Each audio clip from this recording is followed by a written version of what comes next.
कबीर ने इशिका की तरफ देखकर धीरे से कहा, तुम कार से बाहर मत निकलना, मैं बाहर जाकर इससे डील करता हूँ। अपनी आंखें बंद कर लो और देखना मत, ओके? कबीर ने बात करते करते कार में म्यूजिक ऑन कर दिया। इशिका ने घबराते हुए कबीर का हाथ पकड़ लिया और कहा, ध्यान रखना। कबीर ने उसकी तरफ देखकर स्माइल किया। उसने इशिका का हाथ पकड़ा और उसकी हथेली के पीछे किस किया और प्यार से बाल हिलाते हुए कहा, बी गुड और कार के अंदर ही रहना। इशिका ने अच्छे से सिर हिलाते हुए कहा, ठीक है। कबीर ने कार का दरवाजा खोला और बाहर निकल गया। बाहर निकलकर उसने रिमोट से कार का दरवाजा लॉक कर दिया। कबीर को बाहर निकलता देखकर वो आदमी उसकी तरफ चलकर आया। उस आदमी के मुंह में सिगरेट थी। उसने खुश होकर कहा, हैंडसम बॉय, वैसे ये कार भी बुरी नहीं है, तो उसका मतलब बहुत पैसा है तुम्हारे पास। कबीर ने एक शब्द भी नहीं कहा और चुपचाप उस आदमी की तरफ देखता रहा। कबीर को इतना शांत खड़ा देखकर उस आदमी को अब गुस्सा आने लगा था। उसकी इतनी हिम्मत कैसे हुई कि मेरे सामने वो इतना कूल बने? इस लड़की को तो मैं इसके घुटने पर बैठा कर ना इसके और इसके माँ बाप की जान की भीख मंगवाऊंगा। उस आदमी ने बदतमीजी से कहा, मुझे यहाँ देखकर हैरान हो गया ना तू? तुझे क्या लगा था कि मैं पुलिस स्टेशन के लॉकअप में बंद रहूंगा? एक बार ध्यान से सुन ले, ठीक है? ये आओ, मुझे देख। उसने प्रोवोक करने वाली टोन में कहा, तू जानता है मैं कौन हूँ? उधर समीर बिना परवाह करे बड़े आराम से कबीर के पास गया और जाकर कबीर के कंधे पर हाथ रखकर उस आदमी को ध्यान से देखने लगा। उसने कबीर से कहा, तुम इन कॉकरोचेस के साथ टाइम क्यों वेस्ट कर रहे हो? तुम्हें तो अभी तक फाइटिंग स्टार्ट कर देनी चाहिए थी। इस आदमी ने वैसे भी बहुत दिनों से कोई लड़ाई नहीं की है और ये प्रैक्टिस करने के लिए अच्छी अपॉर्चुनिटी है। तूने कॉकरोच किसे कहा? उसके ओपोनेंट ने दोनों पर चिल्लाकर कहा और पूरा गैंग तुरंत ही चिल्लाने लगा। समीर अभी भी हंस रहा था। ऐसा लग रहा था जैसे उसे अंदाजा ही नहीं था कि वो किस मुसीबत में फंसने वाला है। समीर पीछे मुड़ा और उसने अक्षय से कहा, तुम आज कुछ नहीं करोगे क्या? आज मैं अकेले ही इनसे निपट लूंगा। मेरी लाइमलाइट चुराने की कोई जरूरत नहीं है, मुझे मेरा मोमेंट एंजॉय करने देना, ओके? अक्षय स्माइल करने लगा। वो जानता था कि समीर को अक्षय की चोट की चिंता है, इसलिए वो ऐसा कह रहा था। ठीक है, मैं नहीं चुराने वाला तुम्हारी लाइमलाइट। समीर को बचपन से ही मिलिट्री ट्रेनिंग मिली है। 10 लोगों को संभालना उसके लिए कोई बड़ी बात नहीं थी। समीर आगे बढ़ा और उसने कहा, एक एक करके नहीं, सब लोग एक साथ आओ। हम लोग बहुत बिजी हैं और हमारे पास इतना टाइम नहीं कि तुम लोगों पर वेस्ट करें। अब जल्दी से फाइट करो, मैं इसे अपनी आज तक की बेस्ट और सबसे क्विक विक्ट्री बनाऊंगा। जब कबीर ने देखा कि समीर उन सब लोगों से लड़ने जा रहा है, उसने सोचा कि उसे इंटरफेयर नहीं करना चाहिए। उसने अपने पॉकेट्स में हाथ डाले और साइड में खड़ा होकर शो देखने लगा। समीर की बातें सुनकर सभी गुंडे बहुत गुस्से में आ गए और सब एक एक करके आगे बढ़ने लगे। समीर ने बहुत अच्छे से सबको टैकल कर लिया। तो उन सभी आदमियों के पास हथियार होने का कोई फायदा नहीं था, क्योंकि वो तो बस डेकोरेशन के लिए रखे गए थे। एक आदमी को किक करने के बाद अचानक उसे कुछ याद आया और उसने पीछे मुड़कर कबीर से पूछा, तुमने इन लोगों को अफोर्ड कैसे किया है? They are so trash. तुमने पहले ही क्यों नहीं इन्हें ठिकाने लगा दिया? वो आदमी जिसने ग्लासेस पहने हुए थे वो ह्यूमन ट्रैफिकर है। उसने इशिका को किडनैप करने की कोशिश की थी। कबीर ने उस जेंटलमैन की तरफ घूर कर देखते हुए समीर से कहा, आज सनी डे था और टेम्परेचर भी ठीक था, ज्यादा ठंड नहीं थी, पर वो जेंटलमैन कांप रहा था। उस जेंटलमैन ने देखा कि वो अपने साथ जिन आदमियों को लेकर आया था वो एक पंच के बाद ही जमीन पर पड़े हुए थे। समीर ने कबीर से कहा, I will let you have this one. Sameer ने सिर हिलाकर हाँ में जवाब दिया और वो लंबे लंबे कदमों से उस आदमी की तरफ आने लगा। उस जेंटलमैन के हाथ पैर ठंडे पड़ते जा रहे थे। बिना कुछ सोचे समझे उसने अपना हैंडगन निकाला और कांपते हुए हाथों से कबीर की तरफ पॉइंट किया। और फिर अचानक उसके दिमाग में कुछ आया और उसने गन घुमाकर इशिका की तरफ पॉइंट कर दी। पास मत आना, समझे? उस जेंटलमैन को लग रहा था कि अब उसने गन का पॉइंट क्योंकि इशिका की तरफ कर दिया है तो वो लोग डर जाएंगे, इसलिए वो ये करके हंसने लगा। फिर तभी समीर हंसने लगा और हंसते हुए कहा, ये कौन सी गन है? माय गुडनेस, ये गन तो कई सालों पहले बनती थी। कम ऑन मैन, तुम्हें जरा भी शर्म नहीं आती? इतनी घटिया गन लेकर आए हो? ये सुनकर वो जेंटलमैन हैरान हो गया। उसने अपने हाथ में जो गन पकड़ रखी थी उसकी तरफ देखने लगा। उसे कैसे इस गन के बारे में पता चल गया? उसे कैसे पता चल गया कि ये कौन सी गन है? उसके पास गन थी, ये क्या बड़ी बात नहीं थी? मैं तुम्हें वार्न कर रहा हूँ, अपनी बकवास बंद करो। एक और वर्ड मत बोलना और मेरे पास आने की कोशिश मत करना तुम, नहीं तो मैं एक शॉट में उस लड़की को मार दूंगा। ये लड़की बहुत सुंदर है, समझे? वो उसे किडनैप करना चाहता था ताकि उसकी अच्छी कीमत लगाकर उसे बेच सके, और इसलिए वो इतने सारे लोगों को यहाँ लेकर आया था ताकि वो सब उस लड़की को किडनैप करने में उसकी हेल्प करे। पर एक लड़के ने ही उसके सारे आदमियों को मार गिराया। कौन थे ये लोग? ये लोग किसी मॉन्स्टर से कम नहीं थे। लकीली उसका दिमाग काम किया और उसने अपने साथ एक गन ले ली थी। अब क्योंकि उन सबके सामने गन थी इसलिए उस जेंटलमैन को लगा कि वो लोग अब कुछ नहीं कर पाएंगे। समीर ने उसकी धमकी को थोड़ा भी सीरियसली नहीं लिया। और हंसते हुए कहा, एक बार अपने हाथ की तरफ देखो, कितने कांप रहे हैं तुम्हारे हाथ। जिसे नहीं पता होगा उसे यही लगेगा कि तुम्हें पार्किंसंस है। उस जेंटलमैन ने गुस्से में चिल्लाते हुए कहा, शट अप, शट अप, समझे, शट अप एकदम। सुना तुमने? ये मत सोचना कि मैं गन नहीं चलाऊंगा। माना कि लड़कों को अपनी जान की परवाह नहीं होगी, पर क्या उन्हें लड़कियों की भी कोई फिक्र नहीं? पर उस जेंटलमैन को नहीं लग रहा था कि इन लड़कों को ऐसी कोई चिंता थी। उसने गुस्से में शिखा की तरफ गोली चला दी। बैंग बैंग, उसने लगातार 2 राउंड्स फायर किए। इशिका जोर से चिल्लाई और घबराकर नीचे झुक गई, पर सामने कार की विंडशील्ड में जरा भी डैमेज नहीं हुआ। वो जेंटलमैन ये देखकर शॉक हो गया कि ये हो क्या रहा था। कहीं ऐसा तो नहीं कि वो नकली गन यहाँ लेकर आया था? फिर जब उसने गन चलाई तो 2 राउंड में रिकॉइल हुआ था। कबीर, समीर जोर से चिल्लाया। समीर ने अपने शू के टिप से एक पत्थर उठाकर फ्लिप किया और उसे किक किया। वो पत्थर जाकर उस जेंटलमैन के हाथ पर लगा। एकदम से इतनी जोर से पत्थर लगने की वजह से उसका हाथ नम हो गया और गन सीधे उसके हाथ से नीचे गिर गई। कबीर ने जैसे ही चीख सुनी वो भागकर उस आदमी के पास गया। पल के झपकते ही कबीर हवा की तरह एकदम से उसके सामने आ गया और उसका कॉलर पकड़ लिया। तब जाकर उस जेंटलमैन को कबीर की ताकत का अंदाजा हुआ। वो बहुत ज्यादा डर गया था और उसने कहा, मुझसे गलती हो गई, मुझे माफ कर दो, मैं तुम लोगों को पहचान नहीं पाया, प्लीज मुझे माफ कर दो। कबीर ने अपने हाथ से उसका गला दबाया और उसे घूर कर देखने लगा। उस जेंटलमैन का दिल अब कांपने लगा था। उसे लग रहा था कि कबीर उसे मार देगा। बहुत ज्यादा डर गया था और उसके पूरे शरीर में पसीना आने लगा था। मुझे मत मारो, मुझे मत मारो मुझे मत मारो प्लीज, मेरा गला छोड़ो, मुझसे गलती हो गई, प्लीज मुझे माफ कर दो। वो आदमी लगातार मिन्नतें कर रहा था। कबीर की और उस आदमी की हाइट में इतना डिफरेंस था कि कबीर ने उसे गले से पकड़कर हवा में उठा लिया था। फिर उस आदमी का दम घुट रहा था, उसका पूरा चेहरा लाल हो गया था और उसे देखकर ऐसा लग रहा था जैसे कि वो मर जाएगा। तभी पुलिस का सायरन सुनाई देने लगा। पुलिस का सायरन सुनकर वो आदमी खुश हो गया और उसे लगा कि अब वो बच जाएगा। छोड़ दो मुझे, मर्डर करना क्राइम है, छोड़ो मुझे। ऑफ कोर्स कबीर उसकी जान नहीं लेने वाला था। इशिका और बाकी की दोनों लड़कियां भी ये सब देख ही रही थी और वो नहीं चाहती थी कि वो लोग ऐसी कोई चीज देखें। उसने उस आदमी को जमीन पर फेंक दिया। अगले सेकंड उसने उस आदमी को कई बार किक किया। उस आदमी के पेट में बहुत ज्यादा दर्द हो रहा था। ऐसा लग रहा था जैसे उसे इंटरनल चोट आई है। उसे इतना ज्यादा दर्द हो रहा था कि वो जमीन पर ही लेटकर लंबी लंबी सांसें ले रहा था। जल्दी पुलिस आ गई और आकर उस आदमी के सामने रुक गई।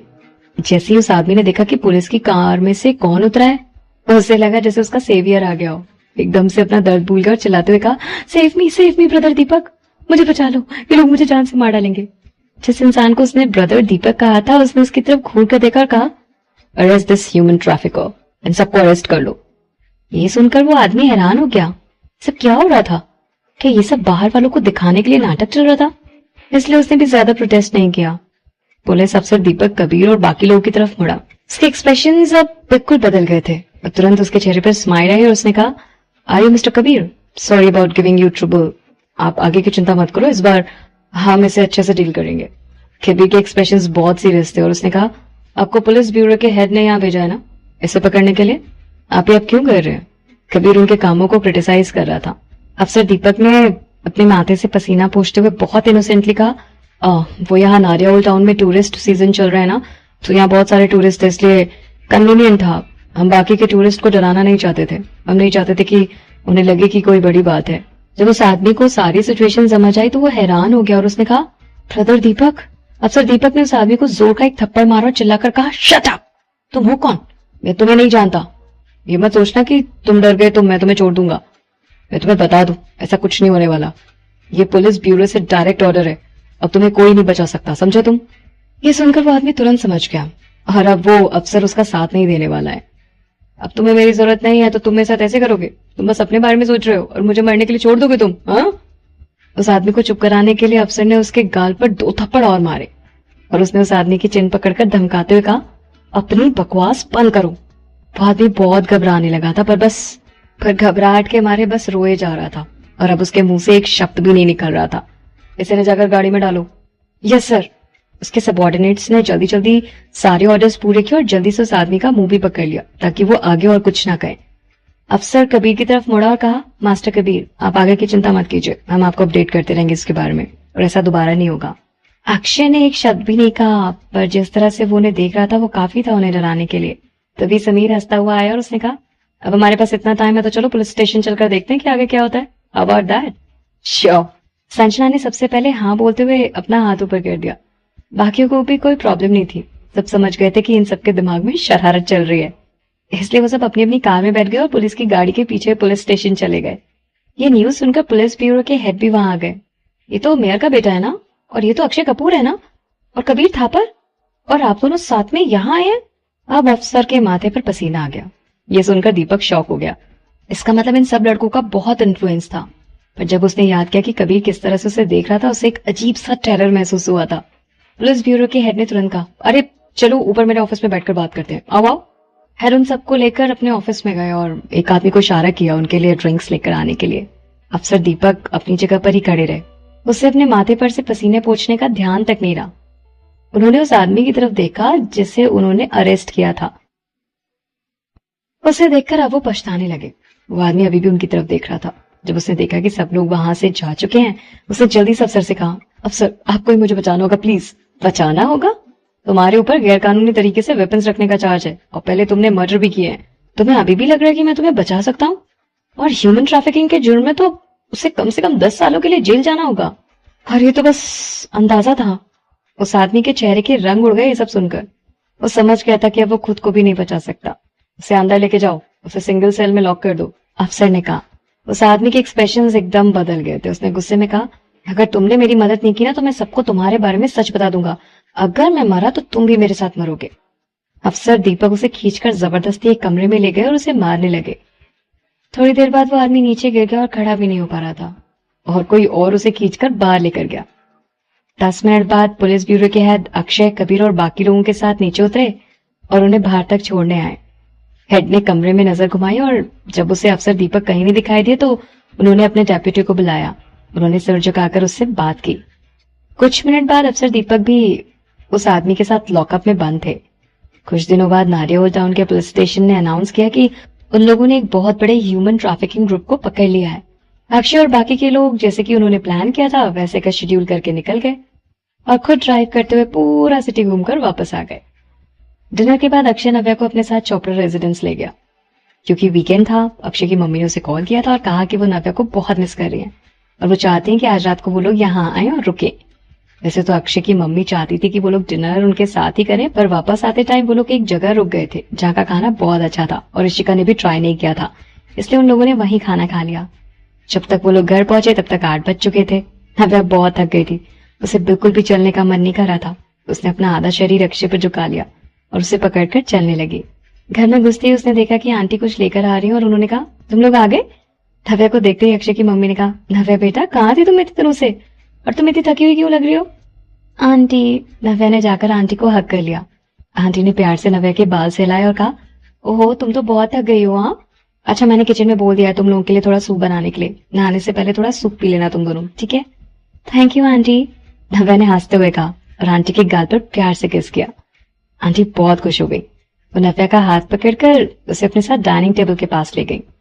अक्षय तुम भी आओ और तुम भी सूप पी लो। तुम तो थोड़ा एक्स्ट्रा ही पी लेना, ठीक है? अक्षय भी उनके पीछे पीछे डाइनिंग टेबल पर आ गया, आकर चेयर पर बैठ गया और बाउल ले लिया। जैसे ही वो सूप पीने वाला था उसे सूप के इंग्रेडिएंट्स की खुशबू आई और वो रुक गया। ये सूप, उसने अपनी मम्मी की तरफ देखकर कहा। उसकी मम्मी ने उसकी तरफ देखकर स्माइल किया और आंखों से नव्या की तरफ इशारा करते हुए कहा, जल्दी से तुम लोग सूप पी लो पूरा, बड़ी मेहनत से बनाया मैंने। ये सूप बहुत टेस्टी है, नव्या ने सूप का सिप लेते हुए कहा। अक्षय उसे रोक नहीं पाया। अक्षय का मन नहीं था सूप पीने का और वो सोच रहा था कि वो किस तरह से मना करे सूप पीने के लिए। तभी अक्षय के पापा वहां आ गए। अरे आ गए तुम दोनों डिनर कर रहे हो? अक्षय के पापा ने स्माइल करते हुए कहा। नव्या ने अपना बाउल टेबल पर रख दिया और उठकर जाकर उसने अंकल का हाथ पकड़ लिया और स्माइल करते हुए कहा, अंकल आइए ना, अभी हमारे साथ सूप पी लीजिए, सूप बहुत टेस्टी बना है। आंटी थोड़ी ऑकवर्ड हो गई थी और उन्होंने कहा, नहीं नहीं अंकल को मत दो, वो तो रोज ही पीते हैं, मैं बनाती हूँ उनके लिए तो ये कि दोनों सूप के बाउल तुम दोनों के लिए ही है और तुम दोनों को ही खत्म करना ही होगा, थोड़ा और ले लो। अक्षय को समझ नहीं आ रहा था कि वो क्या करे। उसने गहरी सांस ली और कहा, मॉम मैं ये नहीं पी पाऊंगा। क्यों? आंटी ने कहा।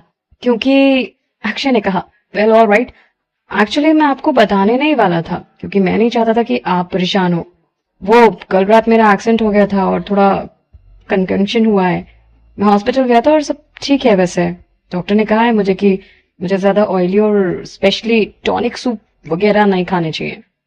ये सुनकर आंटी बहुत घबरा गई और उन्होंने कहा, सच में कार एक्सीडेंट हो गया था और तुमने मुझे बताया क्यों नहीं? कार एक्सीडेंट तुम्हें कोई छोटी बात लगती है? तुमने हम लोगों को बताया क्यों नहीं? कहाँ चोट आई है तुम्हें? कंकंशन कोई छोटी बात नहीं होती। तुमने डॉक्टर से प्रॉपर चेकअप तो करवाया ना? मैं ठीक हूँ, तभी तो मैं आपको बता रहा हूँ माँ। अक्षय ने तुरंत उन्हें समझाकर शांत करवाया, नहीं तो वो परेशान होती रहती। माँ, बस एक छोटा सा एक्सीडेंट था। एक ड्राइवर जो नशे में था उसने आकर हिट कर दिया था। इतनी सीरियस कोई बात नहीं है। अगर आपको मेरी बात पे बिलीव नहीं है तो आप नव्या से पूछ लो, है ना नव्या? उसने अपनी मम्मी को इशारा करके नव्या से पूछने के लिए कहा। नव्या ने घूर कर अक्षय की तरफ देखा। वो क्या चाहता था कि नव्या भी उसकी तरह से झूठ बोले। वैसे भी कोई मामूली कार का एक्सीडेंट तो नहीं था वो। नव्या को वो रात याद आ गई जब अक्षय का एक्सीडेंट हुआ था, और उसे याद आ गया कि कैसे वो अक्षय को ढूंढने के लिए नीचे गई और कितनी परेशान होकर उसे ढूंढ रही थी।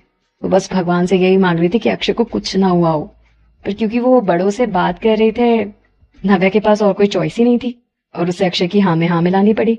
उसने आंटी की तरफ देखकर स्माइल करते हुए कहा, हाँ अक्षय ठीक कह रहा है। अभी अगर ये ठीक नहीं होता तो हम लोग नाडिया ओल्ड टाउन गए नहीं होते। आपको नहीं लगता आंटी? कि सुनकर आंटी ने थोड़ी चैन की सांस ली। अक्षय उठकर खड़ा हुआ और उसने माफी मांगते हुए कहा, मॉम सॉरी, आज मैं ये सूप नहीं पी पाऊंगा, अगली बार पक्का, ठीक है? अगली बार जब मैं आऊंगा तो आप मेरे लिए बनाकर रखना। आज पापा को ये सूप एंजॉय करने दो। इतना कहकर उसने सूप का बाउल पापा के सामने रख दिया। फिर उसने अपने पापा के शोल्डर पर पैट करते हुए कहा, मम्मी ने बहुत मेहनत से बनाया है सूप, इसलिए आपको हेल्प करनी होगी कि ये वेस्ट ना हो। फिर तो मुझे और भी चाहिए, नव्या ने कहा। हालांकि उसे लग रहा था कि अक्षय थोड़ा फिशी एक्ट कर रहा है, पर वो आंटी को दुखी नहीं करना चाहती थी। और अगर सूप में कुछ फिशी हुआ भी है तो वो जानती थी कि आंटी कभी उसे हार्म नहीं करने की कोशिश करेंगी। उसे इस बारे में कोई डाउट नहीं था। अक्षय ने हल्के से अपने आईब्रो सिकोड़कर नव्या के बाउल में देखा। उसे लगा कहीं सूप का आज रात नव्या पर कोई असर तो नहीं होगा। नव्या की बात सुनकर आंटी बहुत खुश हो गई। उनके चेहरे पर स्माइल आ गई और उन्होंने कहा, नव्या तुम बेस्ट हो। जैसे ही तुम्हारा सूप खत्म होगा मैं तुम्हारे लिए और ले आऊंगी। ये सूप लड़कियों के लिए बहुत अच्छा होता है। नव्या ने अफसोस करते हुए कहा, हाँ अगर हम लोगों ने पहले ही डिनर नहीं किया होता तो शायद मैं सारा सूप खत्म कर देती। ओ नहीं, मेरा मतलब आधा ही, आधा सूप तो अंकल के लिए। नव्या ने स्माइल करते हुए अंकल की तरफ देखा, फिर दोनों आराम से सूप पीने लगे। आंटी ने अक्षय के पापा की तरफ देखा और इशारा किया। अक्षय मनी मन हंसने लगा। सूप खत्म होने के बाद अक्षय नव्या को लेकर अपने कमरे में आ गया। उसने नव्या के चेहरे की तरफ देखकर उससे पूछा, do you feeling anything? Feel anything? Navya ने पलके झपकाते हुए कहा। उसने अपने फेस पर अपना हाथ रब किया, फिर उसने हंसते हुए कहा, ऐसा लग रहा है मेरी स्किन बहुत स्मूथ हो गई है ना? नव्या ने थोड़ा कंफ्यूज होकर कहा, सूप बहुत अच्छा था, तो फिर तुमने बहाना क्यों बनाया, नहीं पीना है तुम्हें? अक्षय के चेहरे पर थोड़ी ऑकवर्डनेस आ गई और वो खांसने लगा। ऐसा लगा जैसे वो एक्सप्लेन नहीं करना चाहता था। उसने नव्या की नाक को पिंच करके कहा, इन एनी केस ये सूप मेरे लिए अच्छा नहीं है। अच्छा रहेगा अगर मैं वो सूप ना पीऊं। ये तुम्हारे भले के लिए भी था, मेरे भले के लिए। नव्या और कंफ्यूज हो गई और उसे समझ नहीं आ रहा था कि अक्षय क्या कहना चाहता है। अगर अक्षय सूप नहीं पिएगा तो उसमें नव्या का क्या अच्छा होने वाला था? अक्षय इस टॉपिक पर और डिस्कशन नहीं करना चाहता था, इसलिए उसने धीरे से कोनी से धक्का देते हुए कहा, तुम पहले जाकर शावर ले लो। You are all sweaty. आज तुम बहुत थक भी गई होगी ना, तुम्हें आज जल्दी से सो जाना चाहिए। ठीक है, नव्या ने सिर हिलाकर कहा और अपने कपड़े लेने के लिए वो पीछे मुड़कर चली गई। नव्या भी जल्दी से जाकर नहाना चाहती थी। जब नव्या बाथरूम में चली गई तो अक्षय ने क्लोसेट में से अपना पजामा निकाला और पजामे के बीच में ऑइंटमेंट, बैंडेज और कुछ और चीजें रख ली। और फिर वो अपने कमरे से निकलकर दूसरे कमरे में चला गया शावर लेने के लिए। जब नव्या बाथरूम से बाहर निकली तो उसे कमरे में अक्षय नहीं दिखाई दिया। कहीं ऐसा तो नहीं कि अक्षय स्टडी में चला गया हो? जब भी वो लोग चोपड़ा रेजिडेंस में रुकते हैं ज्यादातर अक्षय या तो अपने कमरे में रहता है या फिर अपनी स्टडी में बिजी रहता है। शावर में नव्या जितना सोच रही थी कि उसे उतना ही लग रहा था कि अभी नीचे अक्षय का बिहेवियर थोड़ा अजीब था। इसलिए वो अभी भी जानना चाहती थी कि आखिर अक्षय ने सूप पीने से मना क्यों किया। वो कमरे से बाहर निकली और स्टडी की तरफ चली गई। फिर उसने देखा कि स्टडी का दरवाजा हल्का खुला था। स्टडी में 2 लोग खड़े थे। तभी नव्या ने अंकल आंटी की आवाज सुनी, पर नव्या को कुछ अजीब सा लगा। आंटी की आवाज से ऐसा क्यों लग रहा था जैसे वो हाँफ रही थी। वो दरवाजा खोलकर स्टडी के अंदर जाने वाली थी कि तभी किसी ने अचानक उसका हाथ पकड़ लिया। नव्या हैरान हो गई। उसने मुड़कर देखा और सामने अक्षय को खड़ा देखकर राहत की सांस ली। What are you? इससे पहले कि नव्या अपनी बात पूरी कर पाती अक्षय ने उसे इशारा करके चुप रहने के लिए कहा। नव्या को कुछ समझ नहीं आया, पर उसके पास कोई और चॉइस ही नहीं थी और उसने धीमी आवाज में अक्षय से पूछा, क्या हुआ, क्या बात है, ये लोग इतना सीक्रेटिवली क्यों एक्ट कर रहे हैं? अक्षय ने स्टडी से आ रही आवाज को ध्यान से सुना और हंसते हुए नव्या से कहा, तुम्हें आवाज सुनकर कुछ समझ नहीं आ रहा कि हमें उन्हें अकेला छोड़ देना चाहिए? वो लोग अंदर हैं। ये सुनकर नव्या थोड़ी हैरान हो गई और तभी अचानक कमरे से आवाज और थोड़ी तेज आने लगी जो बिल्कुल साफ सुनाई दे रही थी। नव्या का चेहरा एकदम लाल हो गया तो वो एकदम चुप हो गई। अब समझ आया कि उसे अजीब क्यों लग रहा था। इसका मतलब वो लोग अंदर। नव्या का चेहरा धीरे धीरे लाल होने लगा था और उसने झट से अक्षय का हाथ पकड़ लिया और वो दोनों तुरंत वहां से चले गए। अपने कमरे में वापस आने के बाद नव्या ने दरवाजा बंद किया और फाइनली थोड़ी नॉर्मल हुई। हे भगवान, उसने पहली बार ऐसी कोई सिचुएशन देखी थी और वो भी बहुत ऑकवर्ड सिचुएशन थी। नव्या ने अपने चेस्ट पर पैट किया और 2-3 बार लंबी लंबी सांसें ली। उसने एम्बेरस होकर स्माइल करते हुए अक्षय से कहा, uncle aunty are still so loving. तुमने इससे पहले कभी ऐसी कोई सिचुएशन एनकाउंटर की है? अक्षय स्माइल करने लगा। उसने अपना हाथ बढ़ाया और नव्या के फोरहेड को पुश करते हुए कहा, अब समझ आया कि मैं वो सूप क्यों नहीं पीना चाहता था? नव्या कुछ देर के लिए चुप हो गई और फिर अचानक उसे कुछ समझ आया और उसने कहा, ओ, तो उसका मतलब वो सूप की वजह से? ओ, तो तभी रूम में वापस आने के बाद अक्षय ने उससे पूछा कि सूप पीने के बाद उसे कैसा फील हो रहा है। नव्या प्लीज। नव्या सोचने लगी कि कैसे आंटी ने उन्हें करीब लाने के लिए इतनी प्लानिंग की थी। वो थोड़ा दुखी हुई और उसने अक्षय के कंधे पर हाथ मारकर कहा, तो फिर उस टाइम तुमने मुझे रोका क्यों नहीं? मैंने 2 बाउल सूप पी लिया है और अब मैं भी। अक्षय ने उसे स्माइल करते हुए कहा, एक्चुअली उस सूप में जो इंग्रेडिएंट्स थे वो बस इस एरिया में हेल्प करते हैं, पर इससे बॉडी को कोई और नुकसान नहीं होता, इसलिए तुम्हें परेशान होने की जरूरत नहीं है। एक्चुअली ये इंग्रेडिएंट एक टॉनिक भी था, इससे लड़कों के लिए बहुत फायदा होने वाला होता है। वुमेन इससे ले सकती थी। ये सुनकर नव्या थोड़ी रिलीव्ड हो गई। पर नव्या उदास होकर अक्षय की तरफ देखने लगी। ये बहुत अजीब था। हमेशा तो अक्षय हर कोशिश करता है नव्या के साथ इंटीमेट होने की, बस इस तरह के मौके ढूंढता रहता है। तो फिर ये तो बहुत अच्छा मौका था अक्षय के लिए नव्या के साथ इंटीमेट होने का। तो फिर आज अक्षय ने इस तरह से क्यों बिहेव किया? ये सोचकर नव्या दुखी हो गई। फिर दूसरी तरफ उसे ये भी लग रहा था कि हो सकता है कि वो खुद ज्यादा ही सोच रही हो। वैसे भी वो लोग अक्षय के घर पे ही थे और उसके मम्मी पापा भी वहीं थे। हो सकता है इस वजह से अक्षय इस तरह से बिहेव कर रहा हो। और आज वो लोग बहुत घूमे हैं और अक्षय ने बहुत ड्राइव किया है और शायद वो बहुत थक भी गया होगा। अक्षय ने देखा कि नव्या का चेहरा लाल हो गया है। अक्षय ने अपना हाथ बढ़ाया, नव्या के फोरहेड पर रखकर चेक किया और कहा, तुम पर उसका कोई इफेक्ट तो नहीं हो रहा ना? तुम्हें थोड़ी गर्मी लग रही है? नव्या ने अक्षय का हाथ हटाया, पलके झपकाते हुए कहा, शायद बस मेरा फेस थोड़ा गर्म लग रहा है। नव्या एकदम से आगे बढ़ी और उसने जाकर अक्षय को हक कर लिया और अपना चेहरा अक्षय के सीने पर रख दिया। ऐसा लगा वो जानबूझकर अक्षय को छेड़ रही है। तो तुम्हें अभी क्या करने का मन कर रहा है? नव्या का चेहरा हल्का गर्म था। उसकी हिम्मत नहीं हो रही थी अक्षय से कुछ कहने की। नव्या बिल्कुल भी ऐसी नहीं थी, पर जब एक बार किसी लड़की को प्यार हो जाता है तो एकदम बदल जाती है वो। What's the matter? अक्षय को लगा जैसे वो कोई छोटी किटन है जिसे प्यार चाहिए। हालांकि ये अक्षय को बहुत अच्छा लग रहा था, पर इस समय ये किसी स्वीट टोरमेंट की तरह लग रहा था। अक्षय स्माइल करने लगा। वो सोचने लगा कि उसे ऐसा बिहेवियर तब क्यों नहीं मिला जब वो इंजर्ड नहीं था। उस समय अक्षय को नहीं लगा कि नव्या का कोई और इरादा था। उसे बस ये लग रहा था कि नव्या ऐसे बस कार एक्सीडेंट की वजह से कर रही थी। फिर ये सब बहुत अच्छा था, पर इसका मतलब ये था कि नव्या अक्षय की केयर करती थी। नव्या का चेहरा अक्षय के सीने से लगा हुआ था और नव्या की गर्म सांसें उसके सीने पर महसूस हो रही थी। अगर नव्या इतना शर्माती नहीं तो शायद उसने और भी कुछ किया होता, पर उसकी हिम्मत नहीं हो रही थी कुछ करने की। ओह, ये कितना फ्रस्ट्रेटिंग है। नव्या इस ख्याल से फ्रस्ट्रेट हो रही थी। क्या वो कुछ ज्यादा सोच रही थी? ऐसा भी नहीं था कि वो चाहती और वो तुरंत हो जाए। अचानक से नव्या को बुरा लगने लगा। नव्या के दिमाग में बहुत सारे ख्याल आने लगे। अक्षय ने हंसते हुए नव्या के बाल प्यार से सहलाए। उसने चुपचाप अपने मन को समझाया और नव्या को चिढ़ाने के लिए कहा, अगर तुम्हें बहुत अनकंफर्टेबल फील हो रहा है तो तुम जाकर कोल्ड शावर ले सकती हो। अक्षय ने भी पहले कई बार कोल्ड शावर लिया है। इस बार नव्या की बारी थी, है ना? और ऐसा बोलकर अक्षय हंसने लगा। नव्या ने नाराज होते हुए अक्षय की तरफ देखा और फिर अपना मुंह खोला और उसके सीने पे बाइट कर लिया। फिर अक्षय के सॉलिड मसल्स बहुत हार्ड थे, इसलिए जगह चेंज करनी पड़ी। उसने अक्षय के शोल्डर पे बाइट किया, पर वो भी बहुत हार्ड था। उसने फ्रस्ट्रेट होकर उसे पंच मार के कहा, तुम कितने हार्ड हो? ये सुनकर अक्षय हैरान हो गया और उसने आईब्रोज अप किए और कहा, हाँ हूं तो। नव्या ने अक्षय के शोल्डर पर अपनी उंगली से पोक करते हुए कहा, हाँ ये यहाँ, ये कितना हार्ड है। मैं तो तुम्हें कभी एक्सरसाइज करते हुए नहीं देखती, तो फिर तुम इतने फिट कैसे हो? ओ, पोक करना बंद करो। अगर तुम ऐसे ही पोक करती रहोगी तो बाद में मुझे कुछ मत कहना। अक्षय ने गहरी नजरों से उसकी तरफ देखकर कहा। अक्षय की डीप वॉइस में सेक्सीनेस आ गई थी। क्या मतलब? नव्या को अक्षय का हिंट समझ नहीं आया और उसने नाराज होते हुए कहा, तुम्हारी तो पूरी बॉडी हार्ड है, वैसे एक तुम्हारा फेस छोड़कर ना सब हार्ड है। नव्या ने अक्षय की तरफ देखा और जीभ निकालकर उसे चिढ़ाते हुए कहा, तुम्हारी जीभ हार्ड नहीं है। इतना कहने के बाद वो चुप हो गई। अक्षय समझ गया कि नव्या के दिमाग में क्या चल रहा है। अक्षय के चेहरे पे स्माइल आई और उसके दिमाग में भी शरारत सूझी। वो धीरे से नव्या का टॉप ऊपर करने लगा। नव्या ने अक्षय के हाथ पर धीरे से मारकर कहा, तुम बहुत बेशरम हो। अक्षय ने नव्या को अपनी बाहों में भलिया और प्यार से उसकी तरफ देखते हुए कहा, मैं तो बस तुम्हारे साथ ही बेशरम होता हूँ और सिर्फ बेशर्मी तुम्हारे साथ करता हूँ। अगर मैं बेशरम नहीं होता तो पक्का तुम्हें टेंशन होने लगती है ना। नव्या को अपने चारों तरफ मैनली सेंट महसूस होने लगा। नव्या से इतना इंटेंस फेरोमोन्स बर्दाश्त नहीं हो रहा था और उसे ऐसा लगा जैसे उसका दिल एक्सप्लोड होने वाला है। नव्या तुरंत झुकी और उसके हाथों से निकलकर भाग गई और जाकर बेड पर बैठ गई। पर जैसे ही वो ब्लैंकेट के अंदर छुप गई तब उसे अफसोस होने लगा। फाइनली अक्षय आगे बढ़ रहा था और नव्या ने फिर उसे रोक दिया।